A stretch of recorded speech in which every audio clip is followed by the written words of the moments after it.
Hi, this is Roger, thanks for dropping by. Sunday chat today nearly got forgot. The last few days I've had prepared videos, so all I've had to do is just sort of load them and forget about it. I haven't actually filmed for a while, and it's just well through my watering, and I thought, I've actually done a video today. So I've stopped before the end of the watering because I need to get the video out of the way. Allegedly, although it doesn't always happen, my son may be calling round. Him and his girlfriend have got the dogs down on the coast somewhere, now that you're allowed to do that sort of thing. And he said he might call round on the way back and drop in. Well, he's going to have to stand out in the road while I stand by the front door. He's not coming in. I did say that in the text. You're not coming in the house. Yes, so it's very rarely that lot down there, up there, are down here. So I thought we'd have a look at some of the big stuff.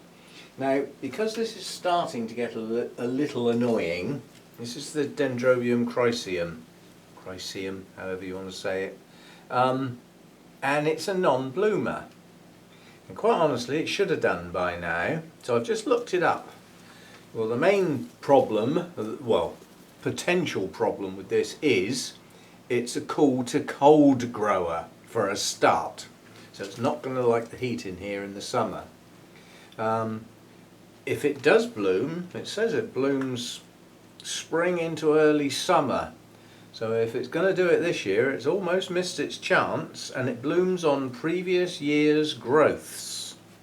So, strictly speaking, that's this big lot up here that it grew when it had a decent root system.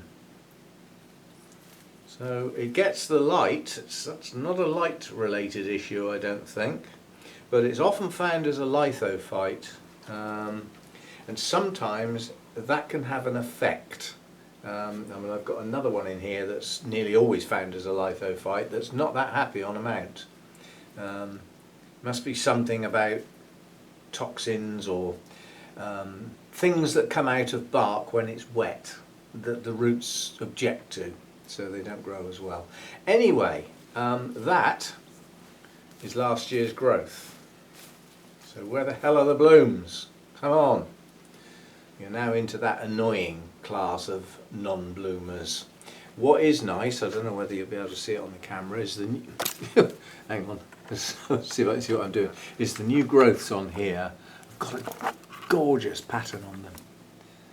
Lovely sort of spotty, deep purple with bright green spots. Very attractive new growths, and there's a lot of them. A lot. As there was last year. This lot up here was last year's new growths, and it looks like it's going to do it again. In that little cluster, 1, 2, 3, 4, 5, 6, 7, 8, 9, 10 just there. 12, 13, 14, 15, 16, 17, 18, 19, 20, 21. There's about 30 new growths on there. So probably more than last year. But if it's supposed to bloom on last year's growth, it's got a choice of two here, because it's got the year before and it's got last year, and neither are showing any signs of buds. So you're starting to get a little annoying now, because it's a large plant, takes up a lot of space, so it needs to perform. Cool to cold grower, you know, that could be it. Right, other big stuff that doesn't come down very often, or I can't get at it because it's not actually in bloom. This one, this is the Friedrichianum Hanna that got the award at the Malvern show last year. It wouldn't get one this year, but nonetheless we are going to have a lot of blooms. We've got quite a few canes that are covered in buds, so we are going to get a good blooming. A lot of buds. We've got this cane here is full of them. This one, that one, that one, the one to the right of it, and the one above it. So we two above it, in fact. So we've got a lot of canes with buds on. We've also got some of last year's growths that haven't actually flopped over yet, and we've got new growths starting all over the place. So we have a massive cluster of new growths starting. There will probably be more. If I remember last year, the new growths were a bit staggered. and some areas of the base of the plant pushed their growths out earlier. So yeah, again, another biggie, and I can actually go back. Why put it somewhere where it doesn't live to pick it up again and put it back where it goes in a minute? So we'll put that back where it goes now, as I've got it in my hand. And the other big stuff, the anosmum is not doing very well at all. It didn't grow very well last year. It's got a kiki growing, so I'll be able to start a new plant. Actually, it's just the one. And it has decided to produce one new growth so far. Late, that new growth should have been underway a month ago. So it's late starting, so it's probably not going to grow to its full size. This anosmum is not growing as well as it should. Reasons unknown, but the best information I can get is that it does not like old canes cut off, and I cut a lot off. So that may be the problem with that one. We shall see. It's another one of those time will tell sort of thing. Let's get that air out of the way. The other big long cane one is the Nesta. That's not quite dropped its blooms yet, but it's in the process of dropping them slowly but surely, but these last few are still hanging on. Just about. See, now that's more like it. That's whereabouts the new growth should be at this time of year, pushing on strongly. That's what the anosmum should be doing. So Nesta's got a nice new growth, but again, it's only got one. Now a few years ago it grew two. And ever since then, like last year, only grew one, so you only get one in bloom, and it looks like this year it's only going to grow one. Strange. Anyway, if that's what it's going to grow, then all I can do is push that growth hard to get the cane as long as possible, like this one, and get that amount of blooms again next year, which will look nice. Right, get that out of the way. So I'm putting these back because it seems silly not while I've got them in my hand. And these are ones you don't get to see. As I say, these don't come out to play very often. Now the aphyllum and this is the aphyllum. This is the one I'm keeping, and I decided to get rid of the primulinum, and the reason I'm keeping the aphyllum is simply because it was a gift from Alberto. That's got a lovely strong new growth, but only one. But then this is evolved from a single cane kiki, so maybe it just needs more time.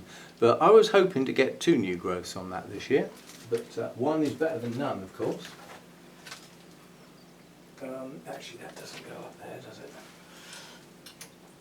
This goes up there. Oh, big monster. But these, you know, this is just hard work trying to keep plants this sort of size and look after them and not let them touch the roof, and you know, they're just hard work, honestly. Luckily, I don't use that rack very much because this thing is now hanging right across it. Right, where did we get to? That was the aphyllum, wasn't it? So I was waiting. That's what made me think I haven't put the big one up, because the aphyllum is showing signs of a bit too much light, so I need that big one to shade it. However, this one, the primulinum, which is going to somebody else, with its rather nice strong 4 new growths, so that's 4 canes are going to bloom on that next year if it gets the right winter or somewhere near it. Primulinum and aphyllum are classed as winter resters, but they manage with the rest without the chill, if you see what I mean. They like to be cooler in winter, but they don't need to drop down dramatically like some of the others do. You can sort of get away with it. But that's going to have 4 new canes, and they're already pushing on strong. So that, you know, that's going to be a nice plant next year for somebody else, if I can ever get it posted. And that one is showing no signs of struggling with the light level. So that one can go higher, and it helps shade the one below it, which is not too keen on that high light. Right, where do we get to? This is one of the others. effectively going to the same person. Now this is the one I was on about. This is a lithophyte. This is very, very rarely found growing as an epiphyte. This doesn't like high light, so most of the leaves it's got are the result of growing in a light level too high, but it could also be missing some mineral deposits that it would get growing as a lithophyte. But unless you can find out what type of rocks it grows on, you don't know what to apply. There's no point in guessing, so it just gets a normal regular feed. These kikis on this plant are turning into absolute monsters. They're as big as the canes on the main plant, but both of those kikis are growing. That's not. That is, so that cane's still growing.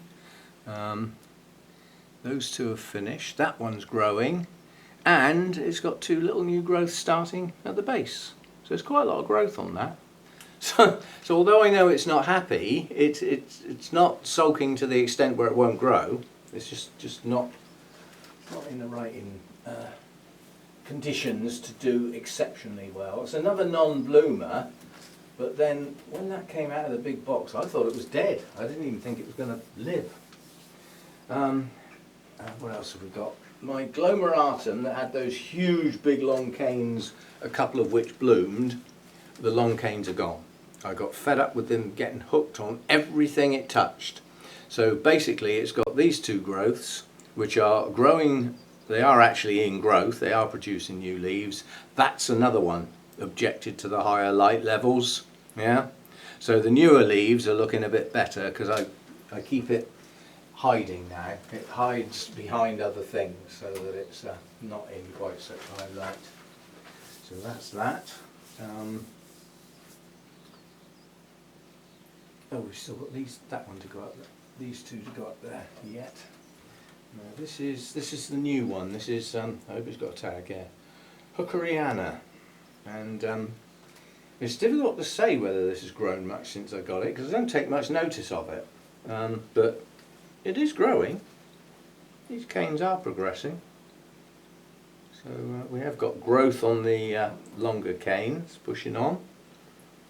I think that one's probably finished now. I don't know. No, it's still got a new leaf coming.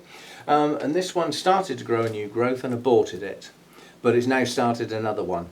So it has got some growth from the base.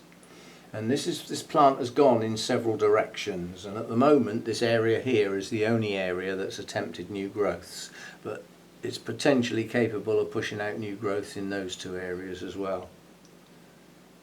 That's where the other canes are coming from, so that's where the latest growth is going on.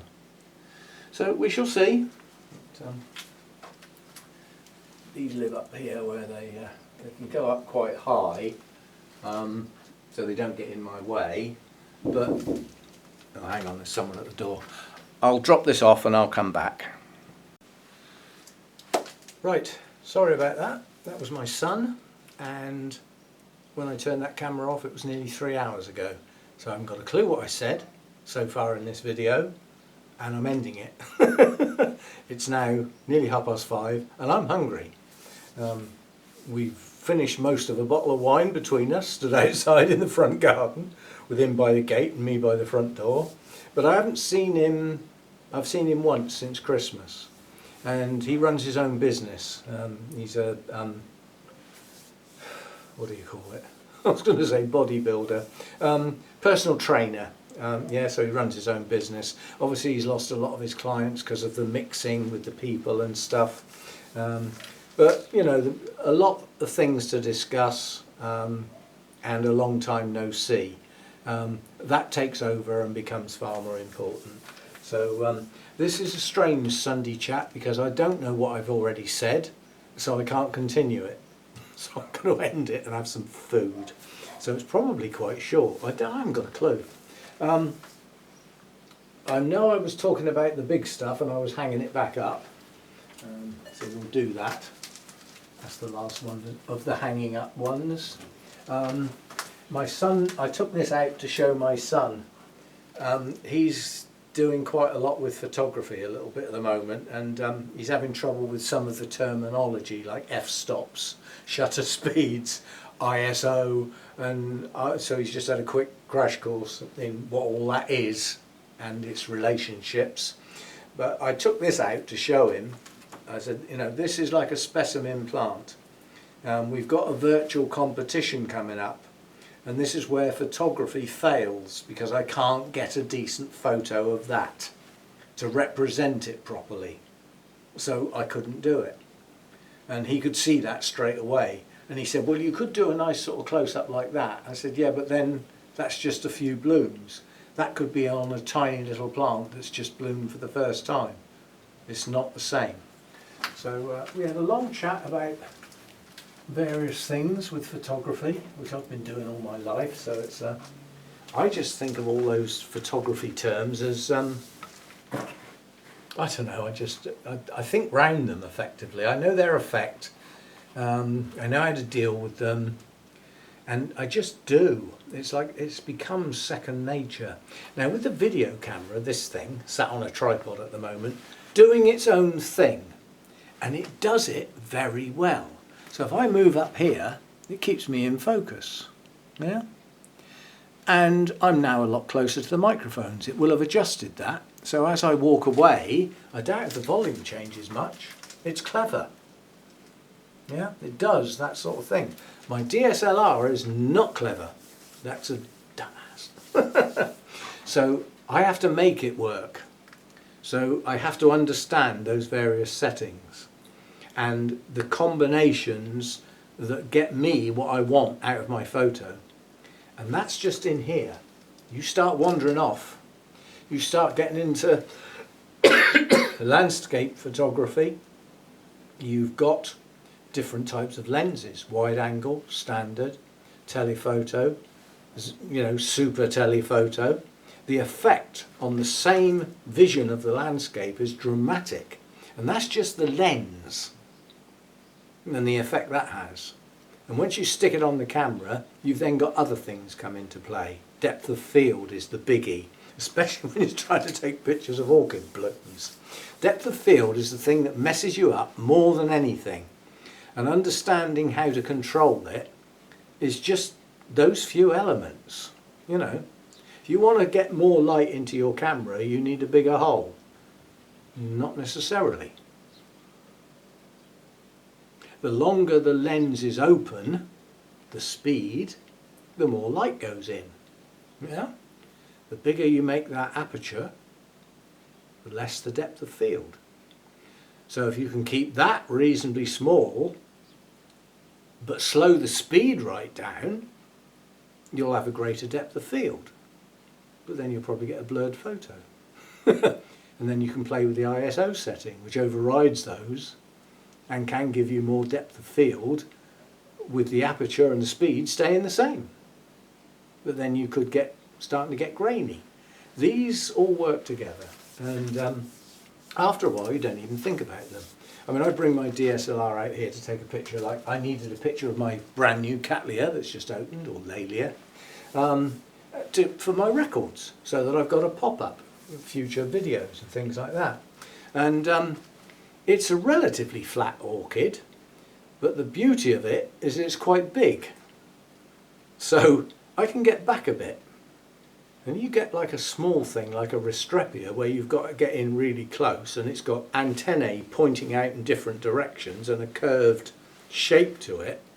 You get in close to get a decent photo and you've got no depth of field.